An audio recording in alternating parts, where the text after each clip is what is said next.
Halo sahabat, Assalamualaikum. Apa kabar? Semoga sehat selalu dan senantiasa berbahagia.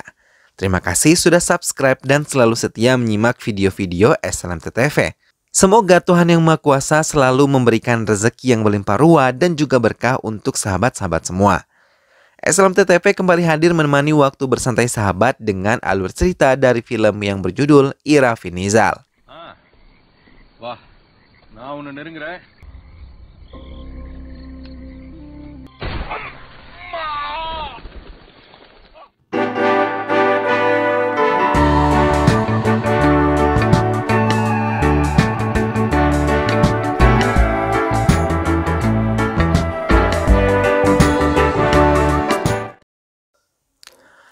Nandu yang memegang handphonenya memandang ke arah layar kotak di hadapannya dan mendengarkan sebuah pesan suara. Tak lama seorang anak buahnya datang untuk memberikan laporan kepadanya kalau polisi telah menemukan mereka dan berada di perjalanan untuk menangkap mereka. Satu suara sebuah senjata terdengar memantul di dalam ruangan itu sebelum Nandu menyiapkan dirinya untuk meninggalkan tempat tersebut.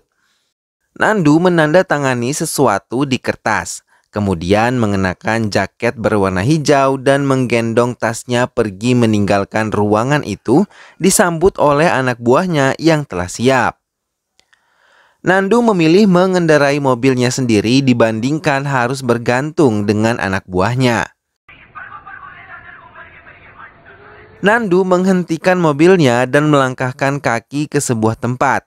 Ia memandang sosok anak kecil dari gantungan kalung yang selalu ia kenakan. Ia memasuki sebuah gedung tua yang sudah tidak pernah dipakai. Ia merekam suaranya sendiri pada handphone yang ia bawa dan mengatakan kalau ini adalah kisah hidupnya. Nandu yang saat itu masih berusia sekitar 10 tahun menangis. Ia sedih dan merasa sangat terhina saat seorang polisi melecehkannya dan meninggalkan selembar uang di hadapannya. Ia selalu mengganggu dan menemukan Nandu dimanapun ia bersembunyi, hingga akhirnya Nandu tinggal di tempat kremasi. Ia merasa tempat itu aman untuknya dan penderitaannya telah berakhir. Tapi impiannya salah karena ia diperintahkan untuk menjual obat-obatan terlarang oleh seorang wanita yang ia tumpangi hidupnya.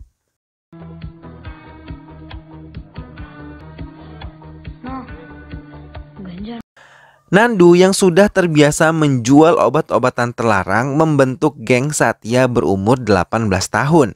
Bahkan ia sering keluar masuk penjara karena kedapatan mencuri. Hingga ia menemukan ayahnya Raja Badar, namun kedatangan Nandu malah membuat Raja Badar meracau dan mengatakan kalau Nandu bukanlah putranya, melainkan hasil perselingkuhan istrinya pada pria lain. Hal itu sangat menyakitkan Nandu saat tahu jati dirinya. Hingga saat ia tengah merenungi nasibnya, beberapa warga berteriak dan memanggil Nandu, mengatakan kalau ayahnya telah meninggal dunia. Hingga dengan uang seadanya, ia membuat upacara kremasi untuk ayahnya. Sejak itu, Nandu resmi menjadi yatim piatu. Hingga ia berkenalan dengan seorang gadis penjual burung bernama Laksmi. Nandu mulai menyukainya dan mencoba mendekatinya. Laksmi yang juga menyukai Nandu merasa senang ketika Nandu mengatakan cintanya. Nandu bahkan merasa sangat beruntung ketika Laksmi juga mencintainya. Nandu yang ingin memberikan uang pada Laksmi membuatnya memutuskan untuk merampok lagi. Namun ia kembali ditangkap oleh polisi dan dimasukkan ke penjara. Namun setelah ia bebas dari penjara, ia ingin segera memberikan anting-anting untuk Laksmi. Tapi ia sangat merasa terkejut ketika melihat Laksmi telah tidur dengan laki-laki lain. Bahkan tanpa penyesalan, Laksmi merasa bangga karena bila ia menikahi Nandu, ia akan menangis sepanjang hari karena miskin. Nandu merasa sangat kecewa hingga ia menangis dan memberikan anting-anting yang ia bawa pada orang lain. Nandu memutuskan untuk pergi ke Andhra dan berteman dengan beberapa pemuda di tempat itu. Ia diajarkan untuk membuat minuman beralkohol di tempat tersebut. Nandu merasa hatinya telah mati karena Laksmi yang mengkhianatinya dengan pria lain yang jauh lebih kaya. Untuk pertama kalinya, Nandu menginjakan kakinya ke kuil dan berkenalan dengan seorang wanita penjual bunga. Untuk kedua kalinya, Nandu mencoba membuka hatinya. Ia jatuh hati pada wanita penjaga kuil itu yang ia kenal sebagai Cilakama, namun usahanya selalu gagal. Semua barang-barang yang ia berikan kepada Cilakama ditolak olehnya. Hingga Nandu benar-benar memberanikan diri untuk melamarnya langsung dan menikahinya. Tanpa diduga, Cilakama malah menerima lamaran tersebut dan mereka pun menikah.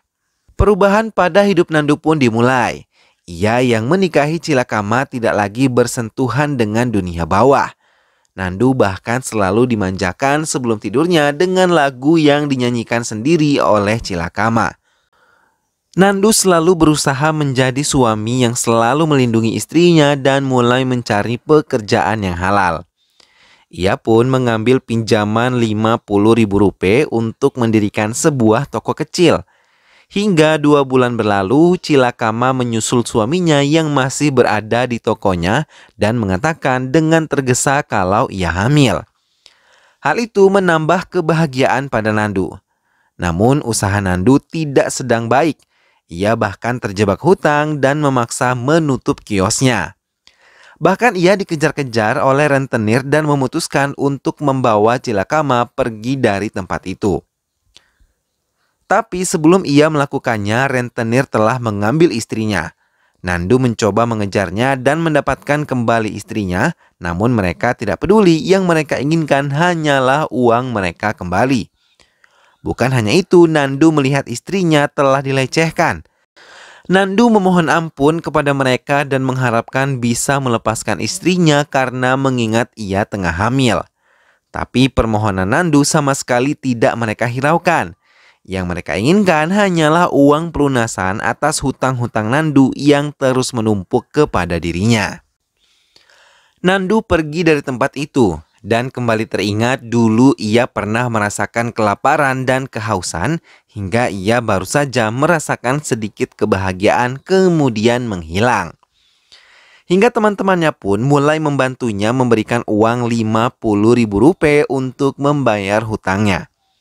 Nandu memutuskan untuk kembali ke router dan membayar beserta bunganya yang ia dapatkan dari teman-temannya juga.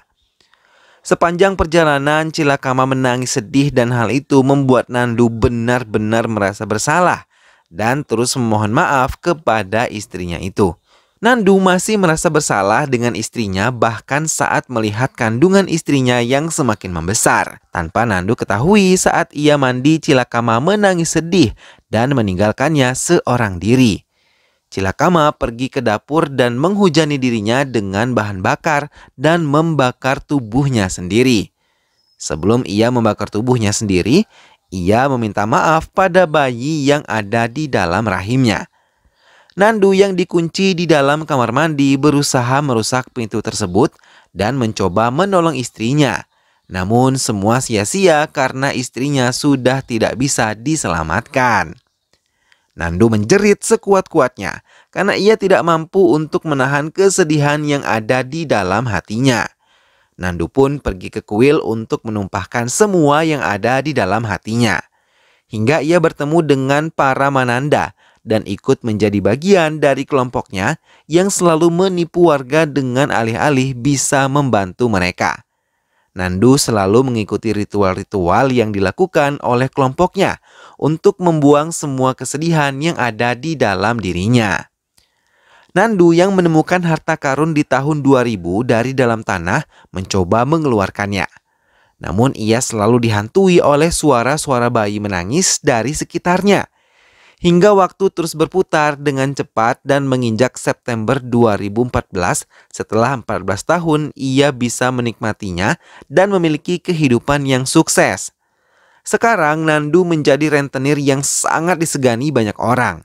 Dan beberapa dari mereka bahkan berlangganan untuk bisa berhutang kepada dirinya. Hingga semua anak buah Router pun kini menjilat kakinya karena Router telah bangkrut akibat kebangkitan Nandu. Dalam kehidupannya sekarang, Nandu benar-benar menikmati semuanya.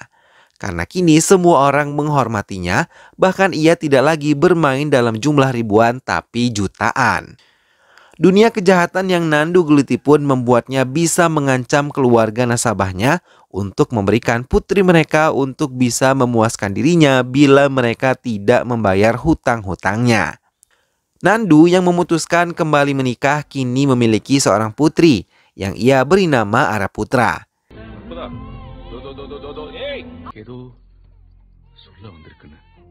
Ia lebih banyak memberikan waktunya untuk putrinya dan melakukan semua bersama-sama.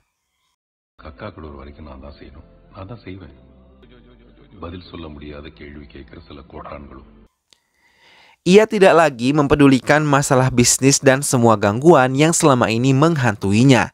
Yang ia tahu, ia bahagia bersama dengan putrinya.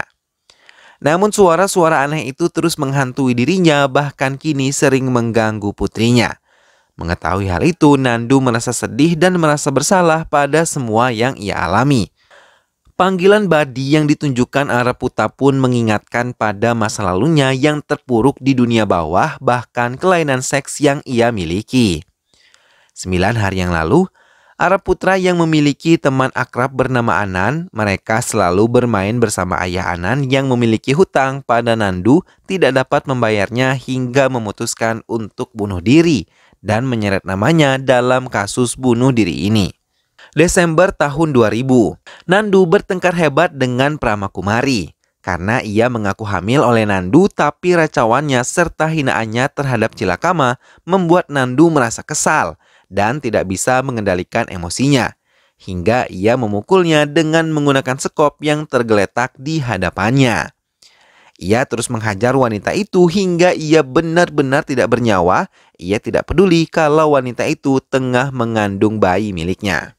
Setelah menghabisinya, ia menguburnya di tempat itu hingga sejak saat itu suara bayi mulai muncul di kehidupannya, membuatnya merasa sangat terganggu. Nandu menangis, marah dan menjerit untuk mengusir suara bayi-bayi itu dari telinganya. Dan tiba-tiba Araputa datang dan marah kepadanya sambil mengatakan kalau dirinya adalah pembunuh ayah Anan. Dan banyak yang mengatakan di lingkungan sekolahnya kalau Nandu merupakan orang yang sangat jahat. Nandu benar-benar terkejut mendengar racauan kemarahan dari putrinya sendiri. Ia mencoba menenangkan putrinya, begitupun istrinya, tapi mereka tidak berhasil. Araputa malah mengatakan ia sangat membenci ayahnya dan tidak ingin melihatnya kembali. Nandu hanya bisa menangis dan ia tidak tahu di mana keberadaan Araputa dan istrinya. Mereka meninggalkannya seorang diri hingga seminggu berlalu. Nandu benar-benar terguncang setelah putrinya meninggalkannya. Ia teringat semua apa yang pernah ia lakukan bersama putri kesayangannya. Bahkan ia tidak menyangka sama sekali kalau dirinya yang membuat putrinya membenci dirinya. Berita kematian ayah Anan menambah rasa bersalah pada Nandu. Media membesar-besarkan masalah ini hingga kematian ayah Anan yang merupakan seorang produser membuatnya menjadi bulan-bulanan dari semua kenyataan ini. Nandu bahkan diusir oleh istrinya saat ia mencoba meminta mereka kembali. Nandu ketakutan saat polisi tahu keberadaan dirinya. Ia tahu ada pengkhianat di antara anak buahnya hingga polisi bisa mencium keberadaannya. Nandu yang sejak tadi menelpon istrinya tidak menyadari kalau tas yang berisi senjata tertinggal. Nandu berjalan tak tentu arah hingga ia menemukan tas yang berisi senjata api. Ia mengambilnya dan mencoba menantang polisi yang ingin menangkapnya. Tapi lagi-lagi suara bayi terdengar di telinganya. Nandu memutuskan untuk bersembunyi dan mencari bayi yang mengganggunya. Ia mengatakan ia ingin menemukan kebahagiaan dan kedamaian. Nandu kemudian menembak dadanya sendiri dan saat mengerang kesakitan ia memanggil nama Araputa putrinya. Hingga tak lama Araputa datang dan menjerit memanggil ayahnya. Mendengar suara putrinya membuat kebahagiaan tersendiri bagi Nandu dan ia berjanji akan bertahan hidup, namun sampai helaan napas terakhirnya Araputa belum menemukannya dan film pun selesai.